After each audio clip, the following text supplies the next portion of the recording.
which is very funny and interesting, and you know, it's just nice na music and songs don't have like an expiry date. Kasi tagal na ng song na yun pero ngayon lumabas siya ulit because of social media.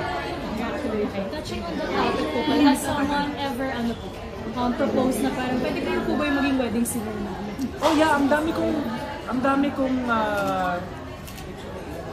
weddings na nakantahan na witness ko yung kanilang history. I mean, like, I have friends na, you know, team song nila kanta ko, and then nung magjowa pa sila, and then nung kinasal na sila, they asked me to be part of it.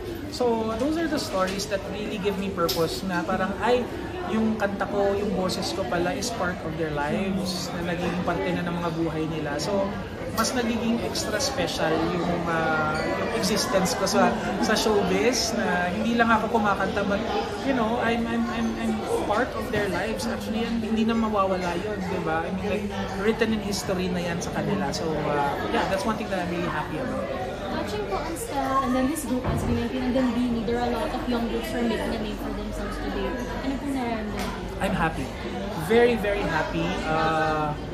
Na, you know, there's a diverse change in the industry of music, P-pop, diba? Industry, na parang dati pag sinabing P-pop, it's just the pop singers, the balladeers and the biriteras, but now there's, you know, these P-pop groups, ang gagaling nila. I mean, and what I really admire, especially with SB19, that they write their own material, and they're very unapologetic. I mean, like, they say what they want to say, but in a nice way, and that's how it's supposed to be.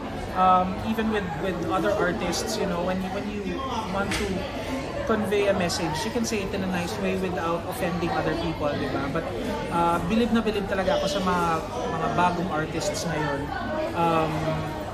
They inspire a lot. Even kaming mga medyo vintage na mga artists, they inspire us a lot to be more, kumbaga, to be more creative, and huwag kaming mag-set on our steady lang sa mag-settle na lang. So we grow because of them as well. So they are now the lifeline of the Philippine music industry. So suportahan natin sila. Huwag na tayo mambash, huwag na tayo mag-pit ng artists against each other. Like, let's not say that this group is better than the other or this artist is better than the other. Let's support all of them. Kung hindi mo trip yung kanta or style ng isa, huwag na lang. Let's all go for peace. Kasi at the end of the day, tayo din ang magbe-benefit sa success ng P-pop industry ng mga artists na to. Check reaction na sabi ni Mami Raquel Pempenco na ang boses daw ni Estel ay parang Jed Badel at hindi ka boses ng anak. Something like that. Well, I'm flattered kasi parang nagiging basis of comparison yung boses ko, na pag lalaking mataas na boses, it's always compared to me. I'm flattered. I'm very flattered sa mga ganong comments. It's just so sad that sometimes people, take it out of context, na parang misunderstand nila na it's just plain and simple saying na magaling, malajad modela or ganyan. But sometimes they kind of put words in the mouth of other people. Kaya minsan nag-aaway-away na lahat. Again, I'm all for peace. I'm all for support for everybody. Kaya sana before we react and throw in our opinions sa social media, let's think first, pause and think if may basis yung ipopost natin, di ba? Jed, ako may mga questions na ako. Coming up with the title na Welcome to My World, diba? Parang it's like opening your life to the public. Ang alam ko, very private sa iyong buhay. So, paano ka na-convince to be the title of your concert is Welcome to My World? Yeah, I'm very, very private. But at the same time, there are parts of you as a person that you really have to show people, especially that I'm in the industry, that people will tag you as public property, na parang they're very interested in your life, and sometimes because of being too much private, people misunderstand you, lalong-lalo na in my case, people sometimes misunderstand me, and they form ideas in their head na hindi naman pala totoo kasi they judge me based on what they see on TV and this short part lang of a performance or makita lang nila ako sa mall. There's a lot of stories behind that. So yun sa concert na Welcome to My World, I just want to show people another side of me na hindi nila normally nakikita para mas maintindihan nila na kaya pala siya ganyan, kaya pala siya mukhang masungit, kaya pala siya mukhang tahimik lang lagi because there's always a reason behind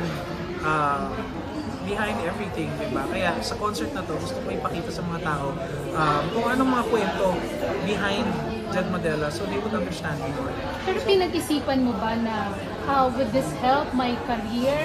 Or baka mamaya mas mabash ako, ma-judge ako ng mga tao because I opened my life to the you know what? Bashing will always be there. I mean, I've learned my lessons kasi dati I was very, very outspoken when it comes to my opinions and things that I believe in. And you will never please everybody. Meron at meron pa ring magbabash sa'yo at magte-take ng sinabi mo into a negative light, di ba? So, you know, ako inisip ko ngayon na life is short and I mean, you have to enjoy yourself as long as you know that you're not hurting anyone or not destroying anyone. Tuloy-tuloy lang. In this case, with Welcome to My World naman, I guess that's how in my own opinion, that's how you stay relevant to the society right now or to the industry right now when you are authentic, when you are sincere, when you are real.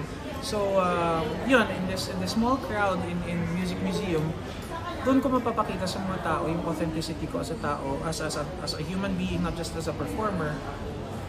My vulnerability as a person na hindi lang ako yung nakikita niyo na wow, grabe, very strong, powerful kasi grabe siya kumanta and all. I also get hurt. I'm also human and you know, doon nila makikita lahat yun sa concert. Kasama ba dun sa mga times na na-hurt ka, yung nabubuli ka, nababash ka? Oo naman. Hindi ko naman siya i-deny na hindi ako nasasaktan. Of course, everybody will get affected when it comes to you know, bashing talaga. But at this point, parang ano na I mean, wala ka na ring choice eh. People will do it regardless of if you react or not. Magbabash at magbabash. All you have to do, you know, it's your own decision na how do you react to it. Like for example, on social media, nakikita akong nagbabash sa akin. Block. Tapos, 'di ba? Wag mo nang pansinin, wag mo nang basahin, wag mo nang i-acknowledge. So